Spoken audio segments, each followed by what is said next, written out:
উপদেষ্টা নাহিদ সাহেবকে সতর্ক করি। আমি তার দৃষ্টি আকর্ষণ করে বলতে চাই, মামুনুল হককে চিনেন না?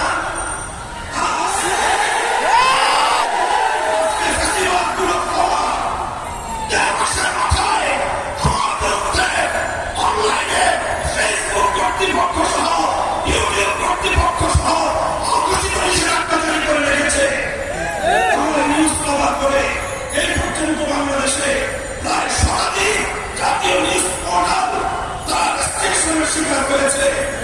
আপনারা আপনার বিরোধিতা করেন, বিরোধিতা করেন, আমাদেরকে আমাদের সমস্যাগুলোকে সমাধান করবার চিন্তা আপনাদের নয়। আমি আজকের অন্তর্বর্তীকালীন সরকারের কাছে সুস্পষ্টভাবে দাবি জানাতে চাই, এই শাহবাগ চত্বরকে কেন্দ্র করে এই গণজা আন্দোলনের নামে বাংলাদেশকে বিভক্ত করবার, বাংলাদেশের স্বাধীনতাকে বিপন্ন করবার চক্রান্তের বিরুদ্ধে রুখে দাঁড়িয়েছিল যে শাপলা চত্বর, সেই শাপলার শত শহীদের আজও পর্যন্ত রক্তের কোন প্রতিবিধান করা হয়নি। এখনো পর্যন্ত শাপলা চত্বরের বীর শহীদদের হত্যাকাণ্ডের জন্য কোন রাষ্ট্রীয় উদ্যোগ আমরা লক্ষ্য করতে পারছি না। আমি স্পষ্ট ভাষায় দাবি করতে চাই, একটি স্বাধীন তদন্ত কমিশন গঠনের মধ্য দিয়ে শাপলা চত্বরের সকল হত্যাকাণ্ডের জন্য স্বৈরাচারী খুনি শেখ হাসিনা সহ তার শাপলার সকল সহযোগী খুনিদেরকে অতি দ্রুত আন্তর্জাতিক অপরাধ ট্রাইব্যুনালে মামলা দায়েরের মাধ্যমে বিচার ব্যবস্থা নিশ্চিত করতে হবে। আমি ঢাকা বিশ্ববিদ্যালয়ের করতে চাই, নবাব শামসুল মোল্লাদেরকে যাদের ত্যাগ এবং অনুদানের ভিত্তিতে প্রতিষ্ঠিত হয়েছিল এই ঢাকা বিশ্ববিদ্যালয়, ঢাকা বিশ্ববিদ্যালয় কর্তৃপক্ষের কাছে আমাদের দাবি থাকবে। আমরা আবেদন করছিলাম, এখন থেকে আমরা দাবি করছি, আপনারা আমাদের দাবিগুলোকে কিভাবে মূল্যায়ন করেন আগামী দিনে সেটা আমরা পর্যালোচনা করব। আমরা মূল্যায়ন করে আগামী পদক্ষেপ এবং আমাদের কর্মসূচি আমরা নির্ধারণ করব। আপনারা রবীন্দ্রনাথের গান গান, অথচ আপনারা ভুলে যান। এই ধরনের আতঙ্কগিরি বাংলাদেশের আগামী দিনে বরদাস্ত করা হবে না। আমরা অন্তর্বর্তীকালীন সরকারের কাছ থেকে তারা এদেশে ইসলামী শাসন ব্যবস্থা প্রতিষ্ঠা করবে, এই ধরনের বিপদ আমরা দেখি না। তবে আমরা স্পষ্ট ভাষায় বলতে চাই, আমরা ইসলাম রাষ্ট্র প্রতিষ্ঠার জন্য যে আন্দোলনকে সংগ্রাম করছি, আমাদের পথে বাধা হয়ে থাকার কোন দুঃসাহসজনক করা না থাকে। আমাদের কার্যক্রমকে ব্যাহত করে এমন কোন পদক্ষেপ আমরা বরদাস্ত করব না। ইসলামিক ফাউন্ডেশন সহ ইসলামিক প্রতিষ্ঠানগুলোকে ইসলামের মূল ধারা ভিত্তিতে পরিচালনা করবার দুঃসাহস আমরা বরদাস্ত করব না। আমাদের একজন প্রতিনিধি রয়েছেন, ধর্ম উপদেষ্টা, ধর্মীয় সকল প্রতিষ্ঠানগুলোতে তার উপদেশ আলোকে পরিচালিত হবে। তিনি এদেশের আলেম সমাজের কাছ থেকে পরামর্শ গ্রহণ করবেন। তার পরামর্শের ভিত্তিতে যদি ইসলামী অঙ্গগুলোকে পরিচালনা করবার ক্ষেত্রে যে কোনো অঙ্গদায় হয় বলে আমরা প্রমাণ করি, আমরা রাজপথে যে কোনো মূল্যে সেটাকে প্রতিহত করবে।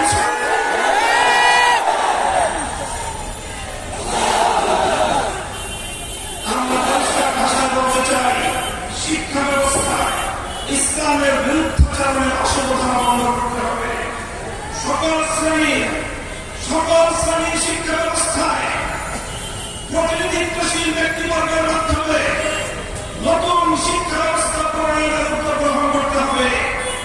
আপনারা সে আমি বিশ্বাস করেন আমলের মতো বাংলাদেশের ইসলাম মন্দিরের উপেক্ষা করে চলবে। আমাদেরকে উপেক্ষা করার এই ধারা আমরা বেশি দিন চুপ করে বরদাস্ত করব না। শিক্ষা কমিশনে এদেশের সর্বজন আলেম প্রতিনিধি অন্তর্ভুক্ত করতে হবে, না ওই শিক্ষা কমিশনের সমস্ত পরিশ্রম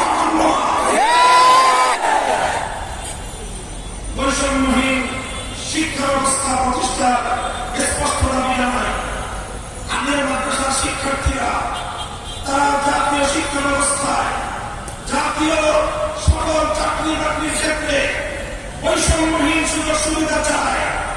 এক্ষেত্রে মেধা ভিত্তিতে সকলের জন্য সকল ব্যবস্থায় যত ধরনের বৈষম্যমূলক নীতি রয়েছে, বৈষম্যমূলক ব্যবস্থা বা আইন রয়েছে, সেগুলো বিলোপ করতে হবে। কিছু কিছু বিভাগে অনেক পাবলিক বিশ্ববিদ্যালয়ে কামিয়া মাদ্রাসার ছাত্রদের জন্য ভর্তির সুযোগ রাখা হয় নাই। অনেক চাকরির ক্ষেত্রে বৈষম্য হয়। এই বৈষম্য আমরা আর কয়েকটা দিন দেখবো, এরপরে আর দেখবো না। প্রতিরোধ করবো ইনশাআল্লাহ।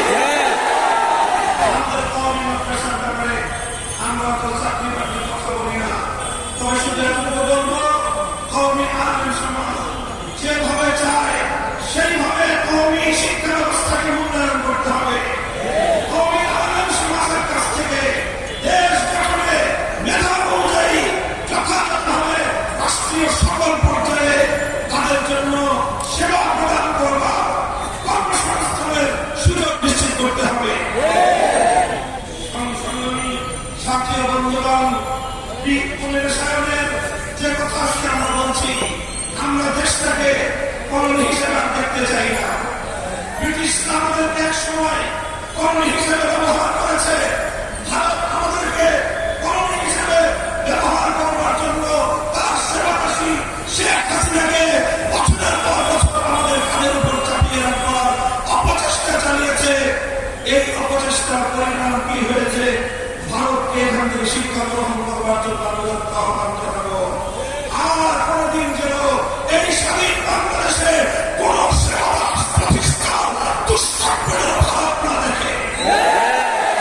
সকল সাম্রাজ্যবাদী শক্তিদেরকে আমরা স্পষ্ট সতর্ক বার্তা দিয়ে দিতে চাই, বাংলাদেশ স্বাধীন হয়েছে, স্বাধীনভাবে পরিচালিত হবে, অন্য কোন সাম্রাজ্যবাদের সেবাদাস হবে না।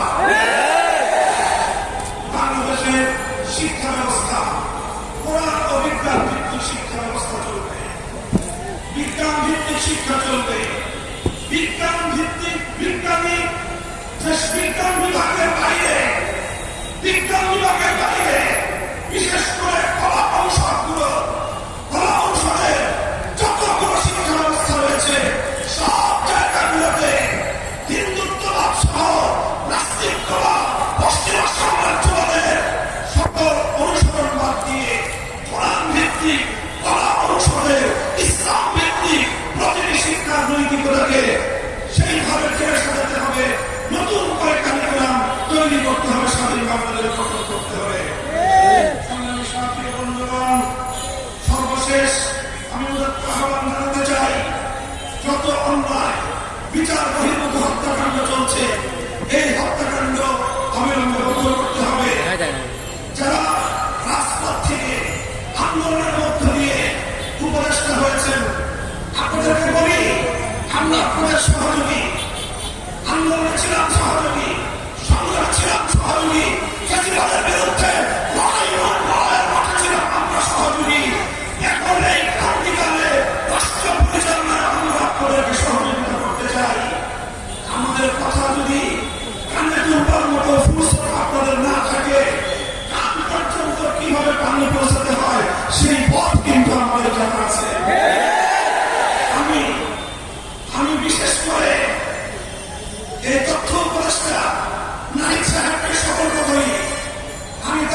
ইতিহাসকে পা ভেঙে গুড়িয়ে দিতে এক মুহূর্ত আমরা বিলম্ব করব না। আল্লাহ পাক রব্বুল আলামিন এই বাংলাদেশকে একটি সুন্দর সমৃদ্ধশালী একটি বাংলাদেশ হিসেবে এগিয়ে নেওয়ার তৌফিক দান করুন। আমরা পরিষ্কার ভাষায় বলি, আমরা ইসলামী রাজনীতি করি, এদেশে খেলাফত রাষ্ট্র ব্যবস্থা প্রতিষ্ঠার জন্যই আমাদের জীবন যৌবনকে উৎসর্গ করতে চাই।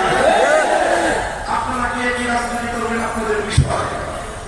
আমরা আমাদের আদর্শ আপনাদের উপর জোর করে চাপিয়ে দিতে চাই না, কিন্তু আমাদের রাজনীতির প্রতি যদি কেউ বৈষম্যমূলক দৃষ্টিভঙ্গি নিয়ে কাটাবার চেষ্টা করে জবাব দেবেন। আমরা কারো করোনা চাই না, অধিকার চাই। শিক্ষা চাই না, আমরা অধিকার চাই। অধিকার যদি সহজে পাবে, অধিকার আদায় করে নেবে। রক্ত দেই, অধিকার আমরা আদায় করে নেব। আমাদের এই কথাগুলো, আমাদের অবস্থান এবং আমাদের এই বাংলাদেশের গণমানুষের সঙ্গে আমাদের রিলেশনটাকে নতুন করে করে নেবেন। যদি কেউ যদি আমাদের ব্যাপারে অন্য কোনো ভাবনা ভাবতে চান, তাহলে আপনাদেরকে রাজপথে মোকাবেলা দেওয়ার থাকলো। সাথী বন্ধুগণ, একটি সুন্দর বাংলাদেশ গড়ে উঠুক, বৈষম্যহীন বাংলাদেশ গড়ে উঠুক। আর কোন শিক্ষাক্রমে প্রবর্তনের মতো আর কোন অনুষ্ঠানের বিচার বহির্ভূত হত্যাকাণ্ডের শিকার হবে না হয়। সকল বিচার বহির্ভূত হত্যাকাণ্ডগুলোকে তদন্তপূর্বক প্রকৃত দোষীদের বিরুদ্ধে ব্যবস্থা গ্রহণের দাবি জানিয়ে একটি সুন্দর সুশৃঙ্খল উপনিবেশহীন, উপনিবেশবাদহীন, উপনিবেশ বাদমুক্ত স্বাধীন একটি স্বনির্ভর জাতি গঠনের জন্য যা যা করতে হয় তা করার জন্য আহ্বান এবং তার সহযোগিতার আহ্বান জানিয়ে বক্তব্য শেষ করলাম। নাসরুল্লাহ